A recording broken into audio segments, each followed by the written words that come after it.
고요한 지혜의 숲으로 여러분을 초대합니다. 잠시 복잡한 일상을 내려놓고 2500년 전 인도의 한 보리수나무 아래에서 시작된 위대한 사상의 여정을 함께 떠나보려 합니다. 한 인간의 깊은 깨달음이 어떻게 거대한 강물이 되어 아시아 전역을 적시고 마침내 우리 한반도에까지 흘러들어와 우리 문화의 깊은 뿌리가 되었는지 그 장대한 역사를 따라가 보겠습니다. 이 지혜의 여정을 시작하기에 앞서 여러분의 작은 동참이 이 가르침을 더 널리 퍼뜨리는 등불이 될 수 있습니다. 좋아요를 누르는 것은 어둠 속에서 길을 찾는 다른 이에게 작은 빛을 비춰주는 것과 같고, 구독은 이 진리의 길을 함께 걷겠다는 소중한 인연을 맺는 것과 같습니다. 부디 좋은 인연을 맺어주시길 바라며 이제 이야기의 문을 엽니다. 오늘부터 우리는 총 20회에 걸쳐 인도 불교 사상의 역사를 탐험할 것입니다. 그 첫 시간인 오늘은 앞으로 펼쳐질 방대한 지식의 지도를 먼저 그려보는 시간입니다. 책을 읽을 때 목차를 먼저 훑어보며 전체적인 숲을 조망하듯 오늘 이 시간을 통해 인도 불교가 탄생하고 발전하고 또 쇠락하기까지의 천수백 년의 흐름을 한눈에 담아보겠습니다. 그리고 다음 시간에는 불교를 이해하는 가장 근본적인 열쇠인 세계관에 대해 이야기할 것입니다. 특히 부처님께서 깨달으신 핵심 진리이자 과거, 현재, 미래라는 시간의 흐름 속에서 생명이 어떻게 윤회하는지를 설명하는 12연기설을 통해 불교의 시간관을 살펴볼 것입니다. 그 후에는 우리가 발딛고 사는 이 세계가 어떤 구조로 이루어져 있는지 욕계, 색계, 무색계라는 3개의 개념을 통해 불교의 공간관, 즉 우주론을 깊이 있게 다룰 예정입니다.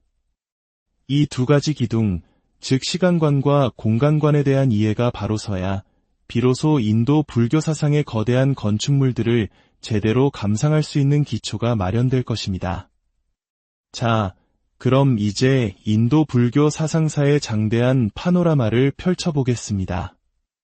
모든 이야기의 시작은 한 인물의 탄생에서 비롯됩니다. 바로 기원전 563년 히말라야 산기슭의 작은 왕국에서 태어나신 시다르타, 우리가 석가모니 부처님이라 부르는 분입니다. 불교의 역사는 곧 부처님의 생애와 함께 시작됩니다. 하지만 우리는 여기서 매우 중요한 사실 하나를 짚고 넘어가야 합니다. 우리가 부처님을 따른다고 할 때 단순히 그분의 행적을 흉내내는 것만으로는 부족하다는 점입니다. 부처님께서는 태어날 때부터 우리와는 근본적으로 다른 영적 상태에 계셨습니다. 불교 수행의 목표는 크게 두 가지로 나뉩니다. 하나는 탐욕, 분노, 교만과 같은 감정의 세계를 정화하는 것이고, 다른 하나는 세상의 이치에 대한 무지, 즉 지적인 어리석음을 깨뜨리는 것입니다. 놀랍게도 부처님께서는 태어날 때부터 감정의 정화가 거의 완성된 분이셨습니다. 왕자의 부귀영화를 헌신짝처럼 버리고 출가하신 모습에서 탐욕이 없었음을, 잠든 궁녀들의 모습을 보고 애정이 아닌 환멸을 느끼신 것에서 음욕을 초월했음을 알 수 있습니다. 또한 12살 어린 나이에 벌레가 새에게 잡아먹히는 약육강식의 현실을 보고 깊은 연민의 잠겨 명상에 드셨다는 일화는 그분의 자비심이 얼마나 지극했는지를 보여줍니다. 우리 보통의 아이들이 벌레를 잡으며 노는 것과는 너무나 다른 모습이지요. 이처럼 부처님은 탐욕과 분노, 교만이라는 감정적 번뇌를 거에 지니지 않고 태어나셨습니다. 그분에게 남은 과제는 단 하나, 나는 누구인가? 삶과 죽음의 본질은 무엇인가? 하는 근원적인 질문, 즉 지적인 어리석음을 해결하는 것이었습니다. 그래서 부처님께서 35세의 보리수 아래에서 행하신 수행은 감정을 다스리는 수행이 아니라 12연기와 사성제라는 우주의 이치를 꿰뚫는 지적인 통찰의 과정이었습니다. 그러므로 우리 범부들이 부처님의 길을 따르고자 한다면 무작정 부처님처럼 보리수 아래에 앉아 화두를 드는 것부터 시작해서는 안 됩니다. 그분은 이미 감정의 정화라는 기초공사를 마치신 상태였지만 우리는 여전히 탐욕과 분노의 거친 파도 속에서 살아가고 있기 때문입니다. 먼저 내 안의 욕심을 다스리고 화를 가라앉히며 남을 돕고 베푸는 자비심을 기르는, 즉 온전한 인격을 갖추는 기초 수행이 선행되어야 합니다. 이것이 바로 남방상자부 불교에서 입바사나 수행 전의 해고를 보며 부정관을 하거나 자비관 명상을 하는 이유입니다. 인격이라는 단단한 토대 위에 섰을 때 비로소 지혜의 집을 지을 자격이 생기는 것입니다. 부처님께서 45년간 펼치신 가르침은 듣는 이의 수준과 상황에 맞춘 대기설법이었습니다. 세속의 복락을 구하는 이에게는 해탈과 열반이라는 어려운 진리 대신 보시를 행하고 계율을 지키면 하늘나라에 태어난다는 보시, 지계, 생천의 가르침을 주셨습니다. 왜냐하면 세속의 즐거움을 아직 놓지 못한 이에게 모든 것을 버리고 사라지라고 말한다면 두려워서 달아날 것이기 때문입니다. 부처님께서는 이처럼 각자의 그릇에 맞게 법을 설하셨습니다. 부처님께서 열반에 드신 후 제자들은 스승의 가르침이 흩어지거나 왜곡되는 것을 막기 위해 한자리에 모입니다. 이것이 바로 결집입니다. 부처님의 말씀을 경 제자들이 지켜야 할 규율을 율로 정리합니다. 이것이 바로 초기 불교, 즉 원시 불교 시대입니다. 하지만 시간이 흐르며 부처님의 가르침을 해석하는 방식에 미묘한 차이가 생기기 시작합니다. 마치 하나의 커다란 강줄기에서 여러 갈래의 색강이 갈라져 나오듯 불교 교단은 여러 종파로 나뉘게 됩니다. 이를 부파불교 시대라 부릅니다. 이 시대의 스님들은 부처님의 방대한 가르침을 체계적으로 정리하고 분석하는 데 몰두했습니다. 그 결과물이 바로 아비달마, 즉 논입니다. 아비달마 불교는 부처님의 가르침을 매우 정교하고 논리적인 학문체계로 발전시켰다는 긍정적인 측면이 있지만 점차 그 논쟁이 지나치게 현학적으로 흐르면서 깨달음이라는 본질보다는 지적인 유희에 빠지는 경향을 보이게 됩니다. 바로 이 지점에서 불교 역사상 가장 위대한 혁신이 일어납니다. 대승불교 운동의 시작입니다. 대승불교는 부처님의 가르침은 학자들의 전유물이 아니다 라고 외치며 등장했습니다. 그들은 부파불교가 너무 세세한 교리 논쟁에 매몰되어 부처님의 근본 정신, 즉 모든 중생을 구제하고자 하는 대자대비의 마음을 잊었다고 비판했습니다. 대승불교는 두 가지 핵심적인 깃발을 내걸었습니다. 첫째는 공사상입니다. 반야심경에서 이야기하듯 모든 현상은 고정된 실체가 없으며 텅 비어 있다는 통찰입니다. 이는 부파불교가 집착했던 정교한 교리 체계조차도 결국에는 강을 건너기 위한 뗏목일 뿐 강을 건넌 뒤에는 버려야 할 방편임을 일깨워준 것입니다. 둘째는 보살사상입니다. 나 혼자만의 깨달음을 추구하는 것을 넘어 부처님처럼 수많은 생을 거듭하며 모든 중생을 구제한 후에야 비로소 성불하겠다는 위대한 서원을 세운 존재, 그것이 바로 보살입니다. 이는 부처님의 전생 이야기인 본생담에 담긴 이타행의 정신을 다시 복원한 것입니다.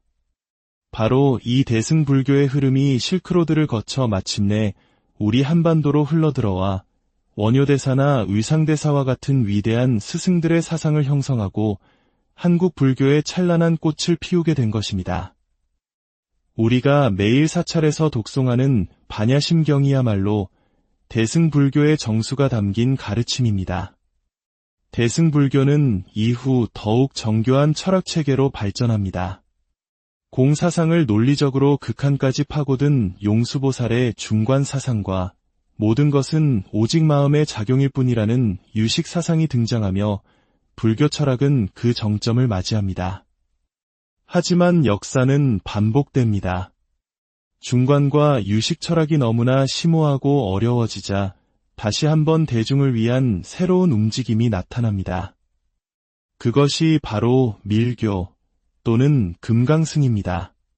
밀교는 어려운 문자나 철학적 논쟁 대신 진언을 외우고 만다라를 그리고 다양한 상징적 행위를 통해 깨달음을 얻고자 했습니다. 이는 그를 모르는 대다수의 평범한 사람들도 부처님의 가르침에 동참할 수 있도록 문턱을 낮춘 또 다른 형태의 자비심의 발현이었습니다. 이렇게 탄생부터 원시불교, 부파불교, 대승불교, 밀교에 이르기까지 인도 불교는 약 1700년간 다채로운 사상의 꽃을 피워냈습니다. 하지만 영원할 것 같던 그 빛은 서서히 사그라들기 시작합니다. 12세기 말 이슬람 세력이 인도를 침공하면서 불교는 결정적인 타격을 입습니다. 사찰은 파괴되고 수많은 스님들이 학살당했습니다. 불교는 출가 공동체인 승가가 중심이 되는 종교였기에 스님들이 사라지자 가르침의 맥을 이을 구심점을 잃고 역사 속으로 쓰러져 갔습니다. 하지만 여기서 우리는 불교 사상사의 매우 중요한 특징을 발견합니다. 서양의 역사처럼 이전 시대의 사상을 완전히 부정하고 새로운 시대가 열리는 단절의 역사가 아니라는 점입니다. 불교의 역사는 마치 겹겹이 쌓이는 퇴적층처럼 누적과 공존의 역사였습니다. 대승불교의 위대한 학승인 용수보살은 공사상을 주창하면서도 초기 불교의 수행법인 사념처 수행을 게을리하지 않았습니다. 유식학자들은 유식을 공부하면서도 중관사상을 깊이 탐구했습니다. 이처럼 불교는 과거의 가르침을 토대로 새로운 사상을 더하고 발전시켜온 지혜의 거대한 나무와도 같습니다. 비록 불교는 그 탄생지인 인도에서 자취를 감추었지만 그 씨앗은 티베트와 동남아시아 그리고 동아시아로 퍼져나가 각 지역의 문화와 만나 더욱 풍성한 열매를 맺었습니다.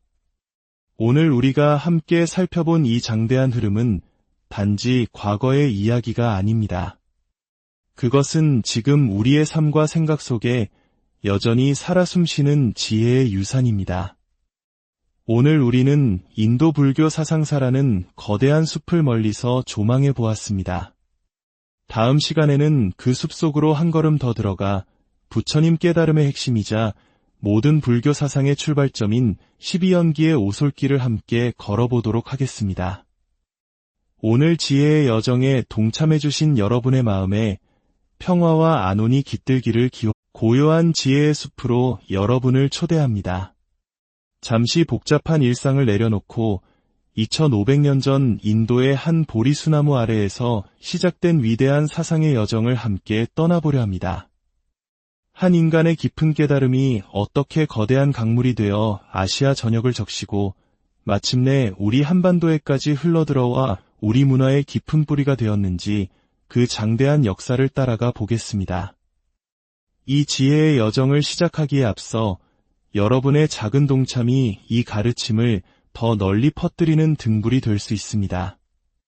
좋아요를 누르는 것은 어둠 속에서 길을 찾는 다른 이에게 작은 빛을 비춰주는 것과 같고, 구독은 이 진리의 길을 함께 걷겠다는 소중한 인연을 맺는 것과 같습니다.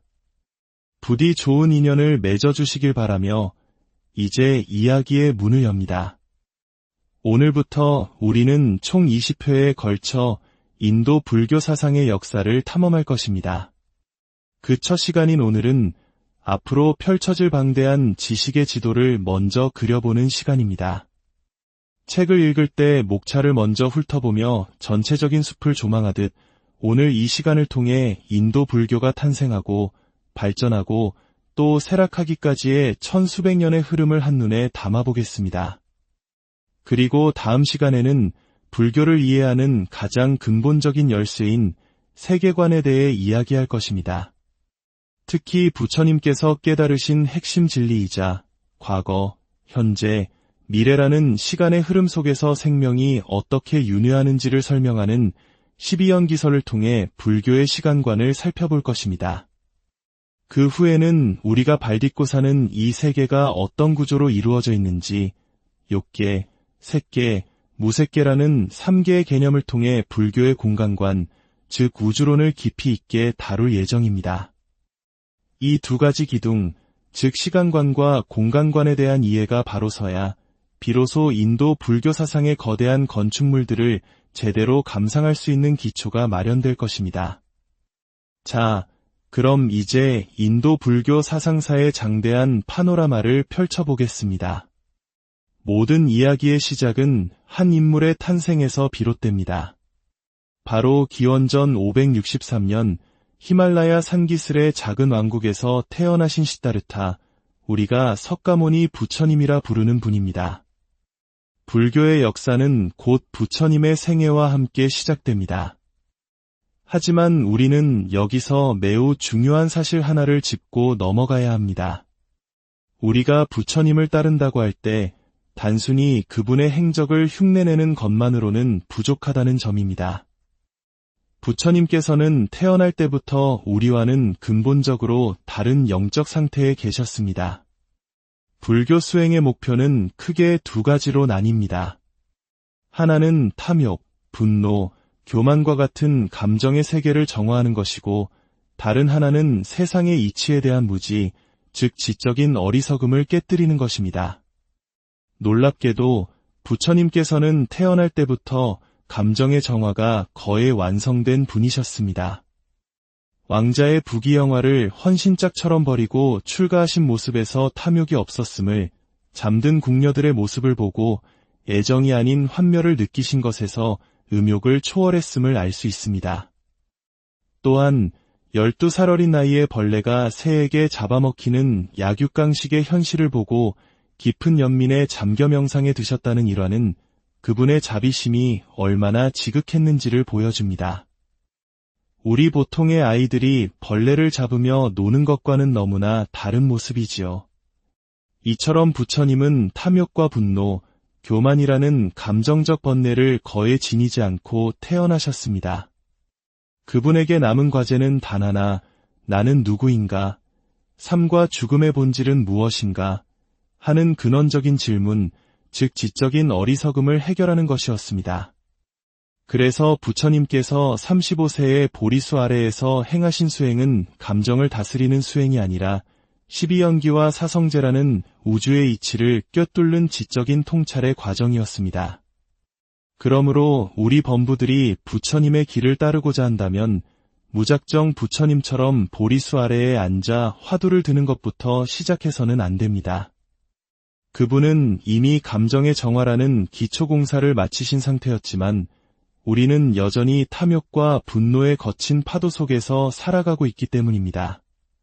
먼저 내 안의 욕심을 다스리고 화를 가라앉히며 남을 돕고 베푸는 자비심을 기르는, 즉 온전한 인격을 갖추는 기초 수행이 선행되어야 합니다.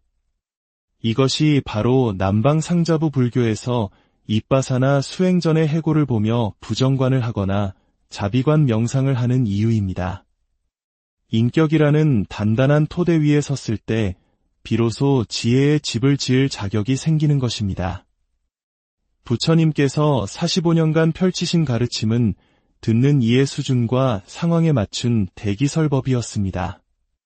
세속의 복락을 구하는 이에게는 해탈과 열반이라는 어려운 진리 대신 보시를 행하고 계율을 지키면 하늘나라에 태어난다는 보시, 지계, 생천의 가르침을 주셨습니다. 왜냐하면 세속의 즐거움을 아직 놓지 못한 이에게 모든 것을 버리고 사라지라고 말한다면 두려워서 달아날 것이기 때문입니다. 부처님께서는 이처럼 각자의 그릇에 맞게 법을 설하셨습니다. 부처님께서 열반에 드신 후 제자들은 스승의 가르침이 흩어지거나 왜곡되는 것을 막기 위해 한자리에 모입니다.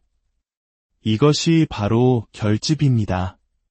부처님의 말씀을 경 제자들이 지켜야 할 규율을 율로 정리합니다. 이것이 바로 초기 불교, 즉 원시 불교 시대입니다. 하지만 시간이 흐르며 부처님의 가르침을 해석하는 방식에 미묘한 차이가 생기기 시작합니다. 마치 하나의 커다란 강줄기에서 여러 갈래의 색강이 갈라져 나오듯 불교 교단은 여러 종파로 나뉘게 됩니다. 이를 부파불교 시대라 부릅니다. 이 시대의 스님들은 부처님의 방대한 가르침을 체계적으로 정리하고 분석하는 데 몰두했습니다. 그 결과물이 바로 아비달마, 즉 논입니다. 아비달마 불교는 부처님의 가르침을 매우 정교하고 논리적인 학문 체계로 발전시켰다는 긍정적인 측면이 있지만 점차 그 논쟁이 지나치게 현학적으로 흐르면서 깨달음이라는 본질보다는 지적인 유희에 빠지는 경향을 보이게 됩니다. 바로 이 지점에서 불교 역사상 가장 위대한 혁신이 일어납니다. 대승불교 운동의 시작입니다.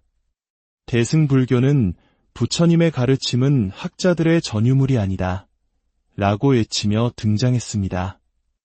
그들은 부파불교가 너무 세세한 교리 논쟁에 매몰되어 부처님의 근본 정신, 즉 모든 중생을 구제하고자 하는 대자대비의 마음을 잊었다고 비판했습니다. 대승불교는 두 가지 핵심적인 깃발을 내걸었습니다. 첫째는 공사상입니다. 반야심경에서 이야기하듯 모든 현상은 고정된 실체가 없으며 텅 비어있다는 통찰입니다. 이는 부파불교가 집착했던 정교한 교리 체계조차도 결국에는 강을 건너기 위한 뗏목일 뿐 강을 건넌 뒤에는 버려야 할 방편임을 일깨워준 것입니다. 둘째는 보살사상입니다. 나 혼자만의 깨달음을 추구하는 것을 넘어 부처님처럼 수많은 생을 거듭하며 모든 중생을 구제한 후에야 비로소 성불하겠다는 위대한 서원을 세운 존재, 그것이 바로 보살입니다. 이는 부처님의 전생 이야기인 본생담에 담긴 이타행의 정신을 다시 복원한 것입니다. 바로 이 대승불교의 흐름이 실크로드를 거쳐 마침내 우리 한반도로 흘러들어와 원효대사나 의상대사와 같은 위대한 스승들의 사상을 형성하고 한국 불교의 찬란한 꽃을 피우게 된 것입니다. 우리가 매일 사찰에서 독송하는 반야심경이야말로 대승불교의 정수가 담긴 가르침입니다. 대승불교는 이후 더욱 정교한 철학체계로 발전합니다. 공사상을 논리적으로 극한까지 파고든 용수보살의 중관사상과 모든 것은 오직 마음의 작용일 뿐이라는 유식사상이 등장하며 불교 철학은 그 정점을 맞이합니다. 하지만 역사는 반복됩니다.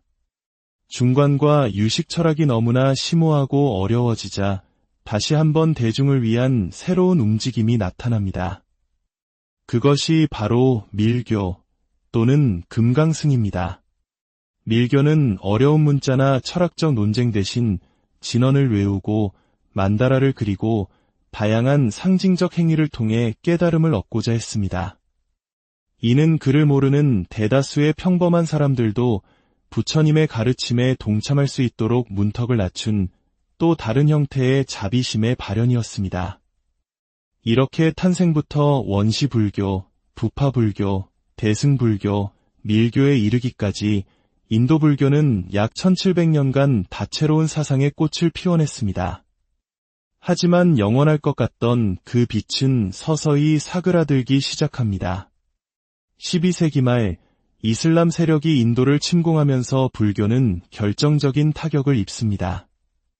사찰은 파괴되고 수많은 스님들이 학살당했습니다. 불교는 출가 공동체인 승가가 중심이 되는 종교였기에 스님들이 사라지자 가르침의 맥을 이을 구심점을 잃고 역사 속으로 쓰러져 갔습니다. 하지만 여기서 우리는 불교 사상사의 매우 중요한 특징을 발견합니다. 서양의 역사처럼 이전 시대의 사상을 완전히 부정하고 새로운 시대가 열리는 단절의 역사가 아니라는 점입니다. 불교의 역사는 마치 겹겹이 쌓이는 퇴적층처럼 누적과 공존의 역사였습니다. 대승불교의 위대한 학승인 용수보살은 공사상을 주창하면서도 초기 불교의 수행법인 사념처 수행을 게을리하지 않았습니다. 유식학자들은 유식을 공부하면서도 중관사상을 깊이 탐구했습니다. 이처럼 불교는 과거의 가르침을 토대로 새로운 사상을 더하고 발전시켜온 지혜의 거대한 나무와도 같습니다. 비록 불교는 그 탄생지인 인도에서 자취를 감추었지만 그 씨앗은 티베트와 동남아시아, 그리고 동아시아로 퍼져나가 각 지역의 문화와 만나 더욱 풍성한 열매를 맺었습니다. 오늘 우리가 함께 살펴본 이 장대한 흐름은 단지 과거의 이야기가 아닙니다. 그것은 지금 우리의 삶과 생각 속에 여전히 살아 숨쉬는 지혜의 유산입니다. 오늘 우리는 인도 불교 사상사라는 거대한 숲을 멀리서 조망해 보았습니다. 다음 시간에는 그 숲 속으로 한 걸음 더 들어가 부처님 깨달음의 핵심이자 모든 불교 사상의 출발점인 12연기의 오솔길을 함께 걸어보도록 하겠습니다. 오늘 지혜의 여정에 동참해주신 여러분의 마음에 평화와 안온이 깃들기를 고요한 지혜의 숲으로 여러분을 초대합니다. 잠시 복잡한 일상을 내려놓고 2500년 전 인도의 한 보리수나무 아래에서 시작된 위대한 사상의 여정을 함께 떠나보려 합니다. 한 인간의 깊은 깨달음이 어떻게 거대한 강물이 되어 아시아 전역을 적시고 마침내 우리 한반도에까지 흘러들어와 우리 문화의 깊은 뿌리가 되었는지 그 장대한 역사를 따라가 보겠습니다. 이 지혜의 여정을 시작하기에 앞서 여러분의 작은 동참이 이 가르침을 더 널리 퍼뜨리는 등불이 될 수 있습니다. 좋아요를 누르는 것은 어둠 속에서 길을 찾는 다른 이에게 작은 빛을 비춰주는 것과 같고, 구독은 이 진리의 길을 함께 걷겠다는 소중한 인연을 맺는 것과 같습니다. 부디 좋은 인연을 맺어주시길 바라며 이제 이야기의 문을 엽니다. 오늘부터 우리는 총 20회에 걸쳐 인도 불교 사상의 역사를 탐험할 것입니다. 그 첫 시간인 오늘은 앞으로 펼쳐질 방대한 지식의 지도를 먼저 그려보는 시간입니다. 책을 읽을 때 목차를 먼저 훑어보며 전체적인 숲을 조망하듯 오늘 이 시간을 통해 인도 불교가 탄생하고 발전하고 또 쇠락하기까지의 천수백 년의 흐름을 한눈에 담아보겠습니다. 그리고 다음 시간에는 불교를 이해하는 가장 근본적인 열쇠인 세계관에 대해 이야기할 것입니다. 특히 부처님께서 깨달으신 핵심 진리이자 과거, 현재, 미래라는 시간의 흐름 속에서 생명이 어떻게 윤회하는지를 설명하는 12연기설을 통해 불교의 시간관을 살펴볼 것입니다.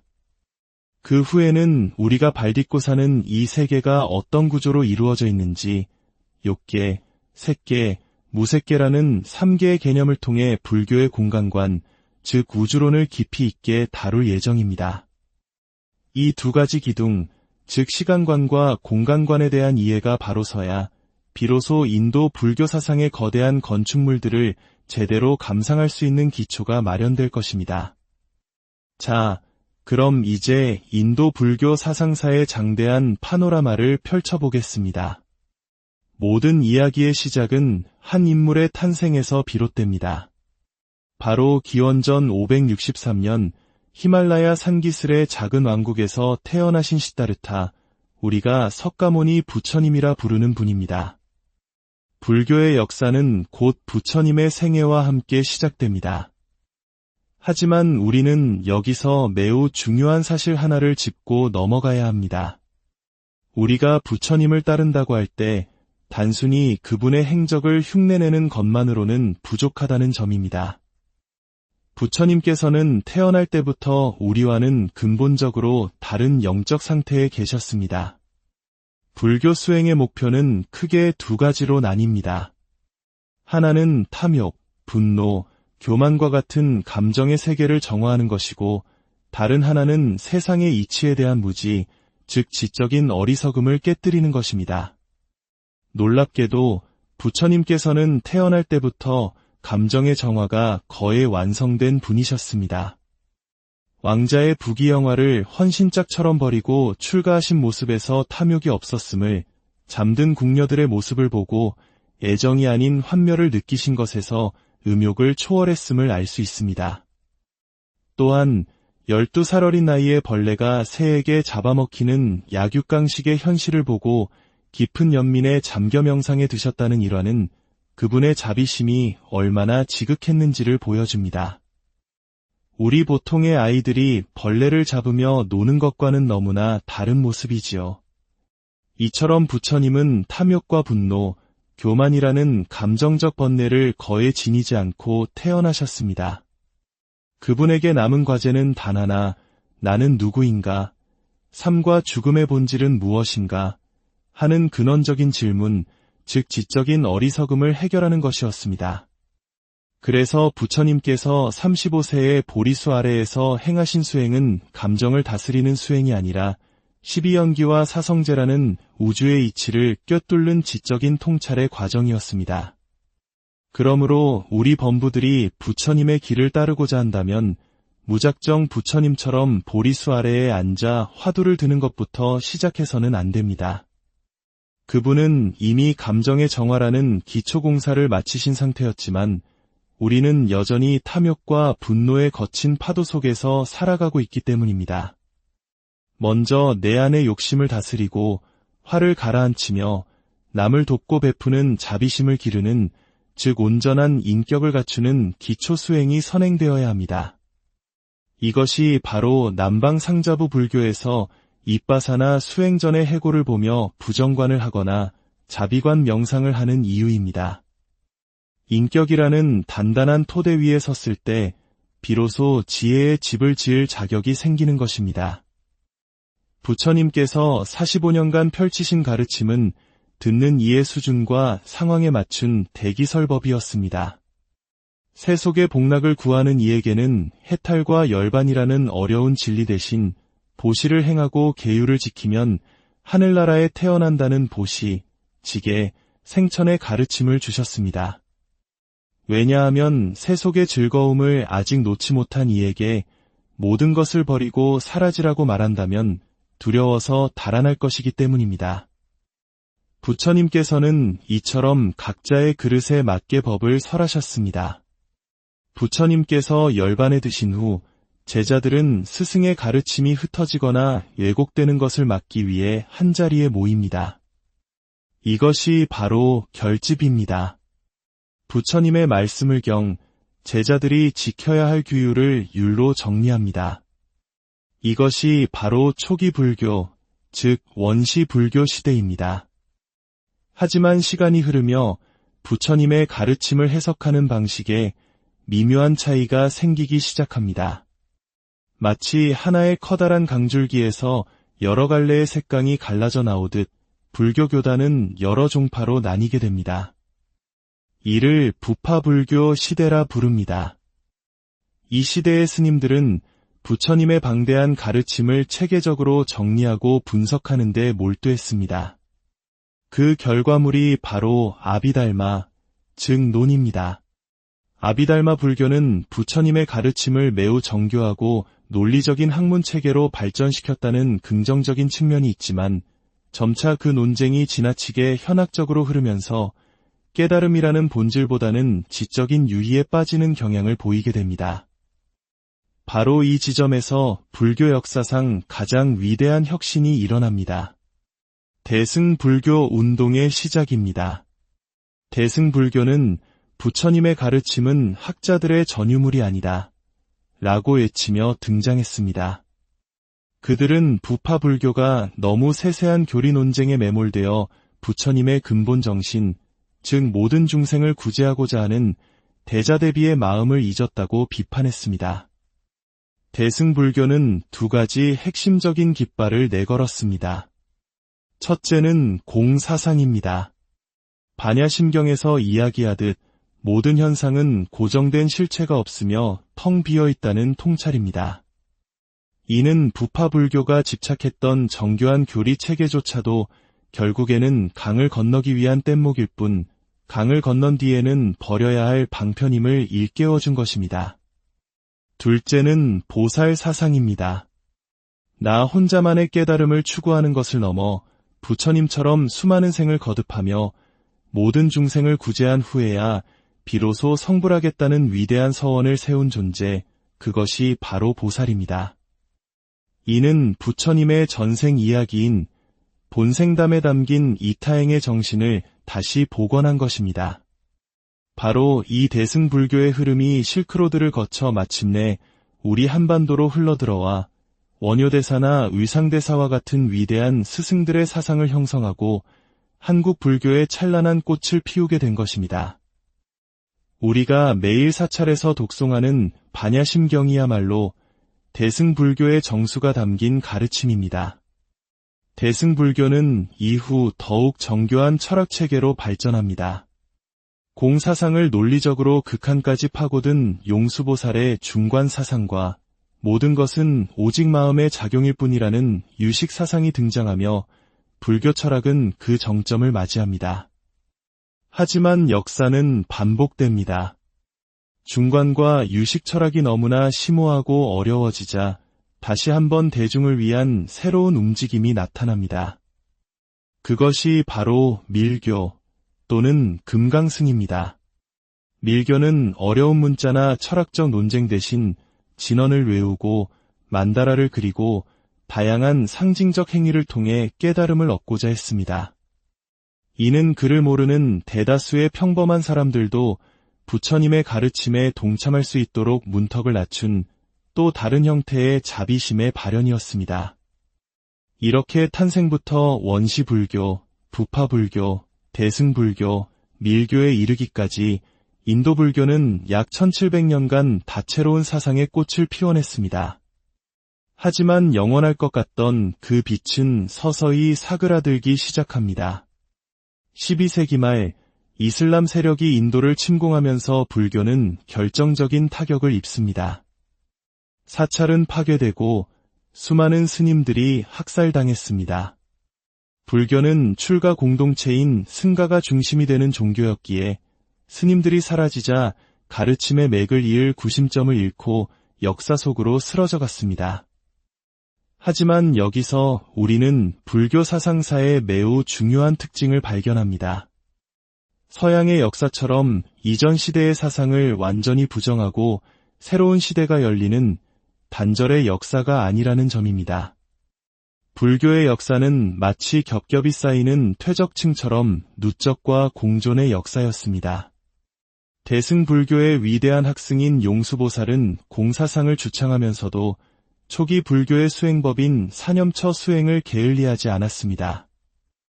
유식학자들은 유식을 공부하면서도 중관사상을 깊이 탐구했습니다. 이처럼 불교는 과거의 가르침을 토대로 새로운 사상을 더하고 발전시켜온 지혜의 거대한 나무와도 같습니다. 비록 불교는 그 탄생지인 인도에서 자취를 감추었지만 그 씨앗은 티베트와 동남아시아 그리고 동아시아로 퍼져나가 각 지역의 문화와 만나 더욱 풍성한 열매를 맺었습니다. 오늘 우리가 함께 살펴본 이 장대한 흐름은 단지 과거의 이야기가 아닙니다. 그것은 지금 우리의 삶과 생각 속에 여전히 살아 숨쉬는 지혜의 유산입니다. 오늘 우리는 인도 불교 사상사라는 거대한 숲을 멀리서 조망해 보았습니다. 다음 시간에는 그 숲 속으로 한 걸음 더 들어가 부처님 깨달음의 핵심이자 모든 불교 사상의 출발점인 12연기의 오솔길을 함께 걸어보도록 하겠습니다. 오늘 지혜의 여정에 동참해주신 여러분의 마음에 평화와 안온이 깃들기를 고요한 지혜의 숲으로 여러분을 초대합니다. 잠시 복잡한 일상을 내려놓고 2500년 전 인도의 한 보리수나무 아래에서 시작된 위대한 사상의 여정을 함께 떠나보려 합니다.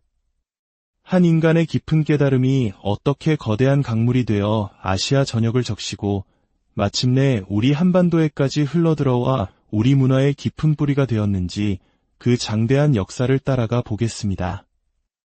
이 지혜의 여정을 시작하기에 앞서 여러분의 작은 동참이 이 가르침을 더 널리 퍼뜨리는 등불이 될 수 있습니다. 좋아요를 누르는 것은 어둠 속에서 길을 찾는 다른 이에게 작은 빛을 비춰주는 것과 같고, 구독은 이 진리의 길을 함께 걷겠다는 소중한 인연을 맺는 것과 같습니다. 부디 좋은 인연을 맺어주시길 바라며 이제 이야기의 문을 엽니다. 오늘부터 우리는 총 20회에 걸쳐 인도 불교 사상의 역사를 탐험할 것입니다. 그 첫 시간인 오늘은 앞으로 펼쳐질 방대한 지식의 지도를 먼저 그려보는 시간입니다. 책을 읽을 때 목차를 먼저 훑어보며 전체적인 숲을 조망하듯 오늘 이 시간을 통해 인도 불교가 탄생하고 발전하고 또 쇠락하기까지의 천수백 년의 흐름을 한눈에 담아보겠습니다. 그리고 다음 시간에는 불교를 이해하는 가장 근본적인 열쇠인 세계관에 대해 이야기할 것입니다. 특히 부처님께서 깨달으신 핵심 진리이자 과거, 현재, 미래라는 시간의 흐름 속에서 생명이 어떻게 윤회하는지를 설명하는 12연기설을 통해 불교의 시간관을 살펴볼 것입니다. 그 후에는 우리가 발딛고 사는 이 세계가 어떤 구조로 이루어져 있는지 욕계, 색계, 무색계라는 3개의 개념을 통해 불교의 공간관, 즉 우주론을 깊이 있게 다룰 예정입니다. 이 두 가지 기둥, 즉 시간관과 공간관에 대한 이해가 바로 서야 비로소 인도 불교 사상의 거대한 건축물들을 제대로 감상할 수 있는 기초가 마련될 것입니다. 자, 그럼 이제 인도 불교 사상사의 장대한 파노라마를 펼쳐보겠습니다. 모든 이야기의 시작은 한 인물의 탄생에서 비롯됩니다.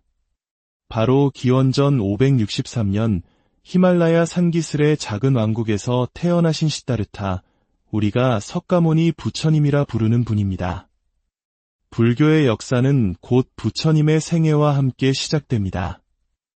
하지만 우리는 여기서 매우 중요한 사실 하나를 짚고 넘어가야 합니다. 우리가 부처님을 따른다고 할 때 단순히 그분의 행적을 흉내내는 것만으로는 부족하다는 점입니다. 부처님께서는 태어날 때부터 우리와는 근본적으로 다른 영적 상태에 계셨습니다. 불교 수행의 목표는 크게 두 가지로 나뉩니다. 하나는 탐욕, 분노, 교만과 같은 감정의 세계를 정화하는 것이고, 다른 하나는 세상의 이치에 대한 무지, 즉 지적인 어리석음을 깨뜨리는 것입니다. 놀랍게도 부처님께서는 태어날 때부터 감정의 정화가 거의 완성된 분이셨습니다. 왕자의 부귀영화를 헌신짝처럼 버리고 출가하신 모습에서 탐욕이 없었음을, 잠든 궁녀들의 모습을 보고 애정이 아닌 환멸을 느끼신 것에서 음욕을 초월했음을 알 수 있습니다. 또한 12살 어린 나이에 벌레가 새에게 잡아먹히는 약육강식의 현실을 보고 깊은 연민의 잠겨 명상에 드셨다는 일화는 그분의 자비심이 얼마나 지극했는지를 보여줍니다. 우리 보통의 아이들이 벌레를 잡으며 노는 것과는 너무나 다른 모습이지요.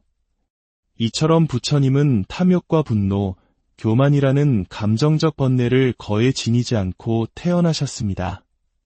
그분에게 남은 과제는 단 하나, 나는 누구인가? 삶과 죽음의 본질은 무엇인가? 하는 근원적인 질문, 즉 지적인 어리석음을 해결하는 것이었습니다. 그래서 부처님께서 35세의 보리수 아래에서 행하신 수행은 감정을 다스리는 수행이 아니라 12연기와 사성제라는 우주의 이치를 꿰뚫는 지적인 통찰의 과정이었습니다. 그러므로 우리 범부들이 부처님의 길을 따르고자 한다면 무작정 부처님처럼 보리수 아래에 앉아 화두를 드는 것부터 시작해서는 안 됩니다. 그분은 이미 감정의 정화라는 기초공사를 마치신 상태였지만 우리는 여전히 탐욕과 분노의 거친 파도 속에서 살아가고 있기 때문입니다. 먼저 내 안의 욕심을 다스리고 화를 가라앉히며 남을 돕고 베푸는 자비심을 기르는, 즉 온전한 인격을 갖추는 기초 수행이 선행되어야 합니다. 이것이 바로 남방 상자부 불교에서 입바사나 수행 전의 해고를 보며 부정관을 하거나 자비관 명상을 하는 이유입니다. 인격이라는 단단한 토대 위에 섰을 때 비로소 지혜의 집을 지을 자격이 생기는 것입니다. 부처님께서 45년간 펼치신 가르침은 듣는 이의 수준과 상황에 맞춘 대기설법이었습니다. 세속의 복락을 구하는 이에게는 해탈과 열반이라는 어려운 진리 대신 보시를 행하고 계율을 지키면 하늘나라에 태어난다는 보시, 지계, 생천의 가르침을 주셨습니다. 왜냐하면 세속의 즐거움을 아직 놓지 못한 이에게 모든 것을 버리고 사라지라고 말한다면 두려워서 달아날 것이기 때문입니다. 부처님께서는 이처럼 각자의 그릇에 맞게 법을 설하셨습니다. 부처님께서 열반에 드신 후 제자들은 스승의 가르침이 흩어지거나 왜곡되는 것을 막기 위해 한자리에 모입니다. 이것이 바로 결집입니다. 부처님의 말씀을 경 제자들이 지켜야 할 규율을 율로 정리합니다. 이것이 바로 초기 불교, 즉 원시 불교 시대입니다. 하지만 시간이 흐르며 부처님의 가르침을 해석하는 방식에 미묘한 차이가 생기기 시작합니다. 마치 하나의 커다란 강줄기에서 여러 갈래의 색강이 갈라져 나오듯 불교 교단은 여러 종파로 나뉘게 됩니다. 이를 부파불교 시대라 부릅니다. 이 시대의 스님들은 부처님의 방대한 가르침을 체계적으로 정리하고 분석하는 데 몰두했습니다. 그 결과물이 바로 아비달마, 즉 논입니다. 아비달마 불교는 부처님의 가르침을 매우 정교하고 논리적인 학문 체계로 발전시켰다는 긍정적인 측면이 있지만 점차 그 논쟁이 지나치게 현학적으로 흐르면서 깨달음이라는 본질보다는 지적인 유희에 빠지는 경향을 보이게 됩니다. 바로 이 지점에서 불교 역사상 가장 위대한 혁신이 일어납니다. 대승불교 운동의 시작입니다. 대승불교는 부처님의 가르침은 학자들의 전유물이 아니다 라고 외치며 등장했습니다. 그들은 부파불교가 너무 세세한 교리 논쟁에 매몰되어 부처님의 근본 정신, 즉 모든 중생을 구제하고자 하는 대자대비의 마음을 잊었다고 비판했습니다. 대승불교는 두 가지 핵심적인 깃발을 내걸었습니다. 첫째는 공사상입니다. 반야심경에서 이야기하듯 모든 현상은 고정된 실체가 없으며 텅 비어 있다는 통찰입니다. 이는 부파불교가 집착했던 정교한 교리 체계조차도 결국에는 강을 건너기 위한 뗏목일 뿐 강을 건넌 뒤에는 버려야 할 방편임을 일깨워준 것입니다. 둘째는 보살사상입니다. 나 혼자만의 깨달음을 추구하는 것을 넘어 부처님처럼 수많은 생을 거듭하며 모든 중생을 구제한 후에야 비로소 성불하겠다는 위대한 서원을 세운 존재, 그것이 바로 보살입니다. 이는 부처님의 전생 이야기인 본생담에 담긴 이타행의 정신을 다시 복원한 것입니다. 바로 이 대승불교의 흐름이 실크로드를 거쳐 마침내 우리 한반도로 흘러들어와 원효대사나 의상대사와 같은 위대한 스승들의 사상을 형성하고 한국 불교의 찬란한 꽃을 피우게 된 것입니다. 우리가 매일 사찰에서 독송하는 반야심경이야말로 대승불교의 정수가 담긴 가르침입니다. 대승불교는 이후 더욱 정교한 철학체계로 발전합니다. 공사상을 논리적으로 극한까지 파고든 용수보살의 중관사상과 모든 것은 오직 마음의 작용일 뿐이라는 유식사상이 등장하며 불교 철학은 그 정점을 맞이합니다. 하지만 역사는 반복됩니다. 중관과 유식 철학이 너무나 심오하고 어려워지자 다시 한번 대중을 위한 새로운 움직임이 나타납니다. 그것이 바로 밀교 또는 금강승입니다. 밀교는 어려운 문자나 철학적 논쟁 대신 진언을 외우고 만다라를 그리고 다양한 상징적 행위를 통해 깨달음을 얻고자 했습니다. 이는 그를 모르는 대다수의 평범한 사람들도 부처님의 가르침에 동참할 수 있도록 문턱을 낮춘 또 다른 형태의 자비심의 발현이었습니다. 이렇게 탄생부터 원시불교, 부파불교, 대승불교, 밀교에 이르기까지 인도불교는 약 1700년간 다채로운 사상의 꽃을 피워냈습니다. 하지만 영원할 것 같던 그 빛은 서서히 사그라들기 시작합니다. 12세기 말 이슬람 세력이 인도를 침공하면서 불교는 결정적인 타격을 입습니다. 사찰은 파괴되고 수많은 스님들이 학살당했습니다. 불교는 출가 공동체인 승가가 중심이 되는 종교였기에 스님들이 사라지자 가르침의 맥을 이을 구심점을 잃고 역사 속으로 쓰러져 갔습니다. 하지만 여기서 우리는 불교 사상사의 매우 중요한 특징을 발견합니다.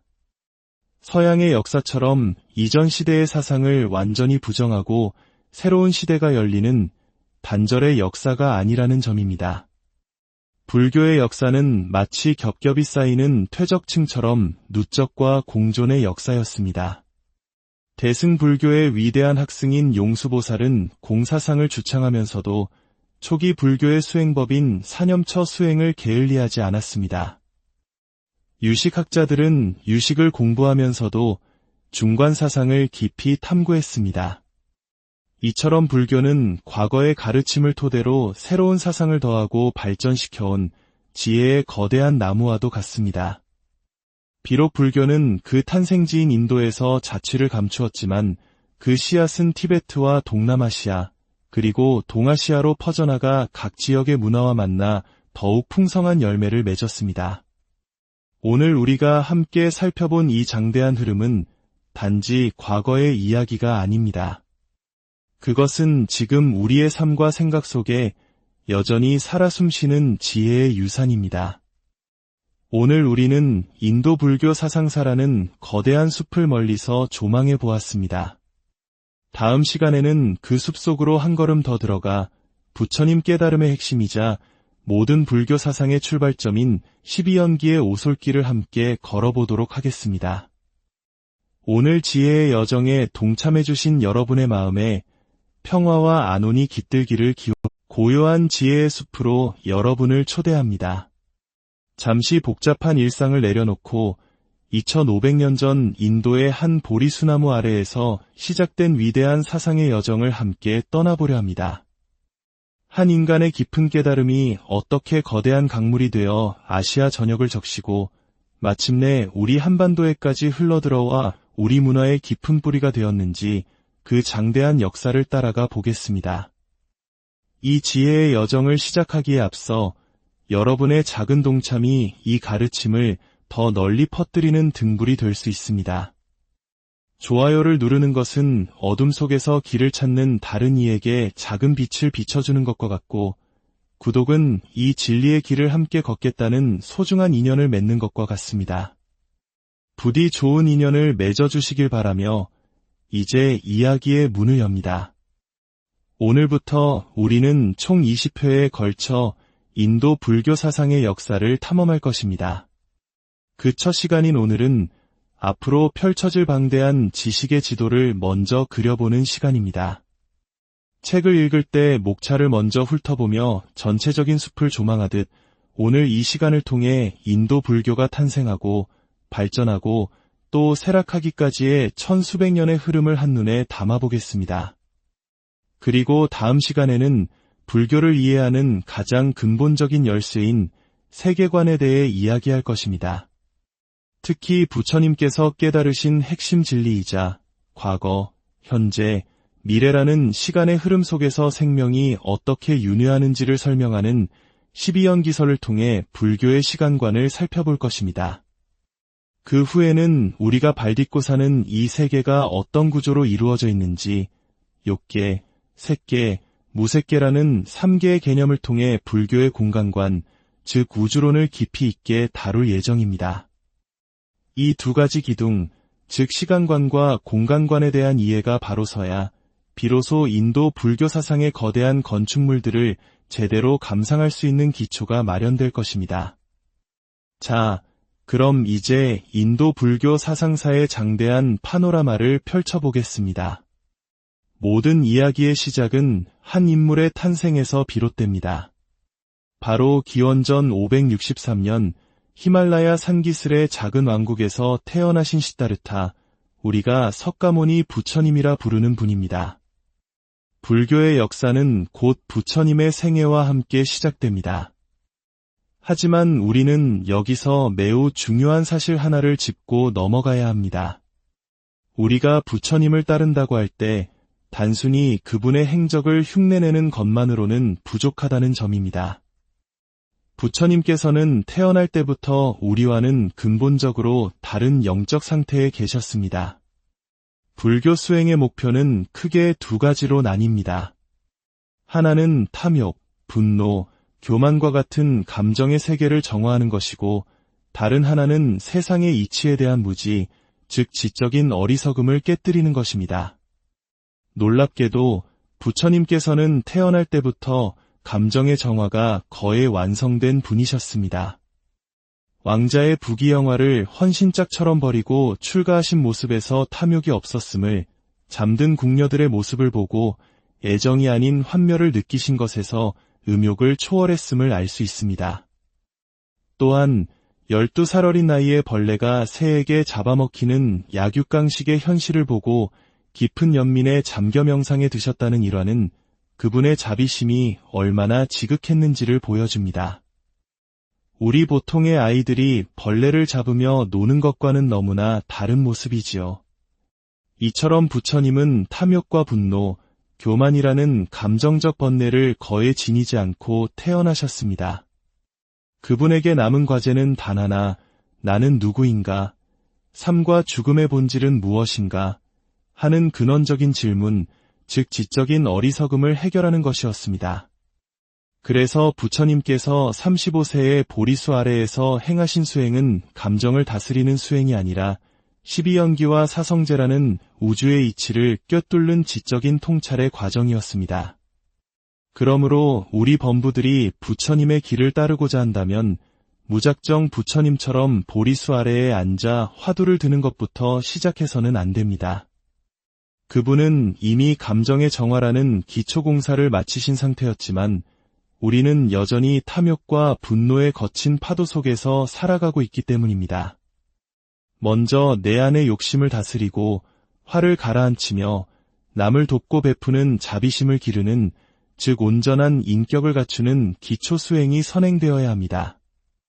이것이 바로 남방 상자부 불교에서 입바사나 수행 전의 해고를 보며 부정관을 하거나 자비관 명상을 하는 이유입니다. 인격이라는 단단한 토대 위에 섰을 때 비로소 지혜의 집을 지을 자격이 생기는 것입니다. 부처님께서 45년간 펼치신 가르침은 듣는 이의 수준과 상황에 맞춘 대기설법이었습니다. 세속의 복락을 구하는 이에게는 해탈과 열반이라는 어려운 진리 대신 보시를 행하고 계율을 지키면 하늘나라에 태어난다는 보시, 지계, 생천의 가르침을 주셨습니다. 왜냐하면 세속의 즐거움을 아직 놓지 못한 이에게 모든 것을 버리고 사라지라고 말한다면 두려워서 달아날 것이기 때문입니다. 부처님께서는 이처럼 각자의 그릇에 맞게 법을 설하셨습니다. 부처님께서 열반에 드신 후 제자들은 스승의 가르침이 흩어지거나 왜곡되는 것을 막기 위해 한자리에 모입니다. 이것이 바로 결집입니다. 부처님의 말씀을 경 제자들이 지켜야 할 규율을 율로 정리합니다. 이것이 바로 초기 불교, 즉 원시 불교 시대입니다. 하지만 시간이 흐르며 부처님의 가르침을 해석하는 방식에 미묘한 차이가 생기기 시작합니다. 마치 하나의 커다란 강줄기에서 여러 갈래의 색강이 갈라져 나오듯 불교 교단은 여러 종파로 나뉘게 됩니다. 이를 부파불교 시대라 부릅니다. 이 시대의 스님들은 부처님의 방대한 가르침을 체계적으로 정리하고 분석하는 데 몰두했습니다. 그 결과물이 바로 아비달마, 즉 논입니다. 아비달마 불교는 부처님의 가르침을 매우 정교하고 논리적인 학문 체계로 발전시켰다는 긍정적인 측면이 있지만 점차 그 논쟁이 지나치게 현학적으로 흐르면서 깨달음이라는 본질보다는 지적인 유희에 빠지는 경향을 보이게 됩니다. 바로 이 지점에서 불교 역사상 가장 위대한 혁신이 일어납니다. 대승불교 운동의 시작입니다. 대승불교는 부처님의 가르침은 학자들의 전유물이 아니다 라고 외치며 등장했습니다. 그들은 부파불교가 너무 세세한 교리 논쟁에 매몰되어 부처님의 근본 정신, 즉 모든 중생을 구제하고자 하는 대자대비의 마음을 잊었다고 비판했습니다. 대승불교는 두 가지 핵심적인 깃발을 내걸었습니다. 첫째는 공사상입니다. 반야심경에서 이야기하듯 모든 현상은 고정된 실체가 없으며 텅 비어 있다는 통찰입니다. 이는 부파불교가 집착했던 정교한 교리 체계조차도 결국에는 강을 건너기 위한 뗏목일 뿐 강을 건넌 뒤에는 버려야 할 방편임을 일깨워준 것입니다. 둘째는 보살 사상입니다. 나 혼자만의 깨달음을 추구하는 것을 넘어 부처님처럼 수많은 생을 거듭하며 모든 중생을 구제한 후에야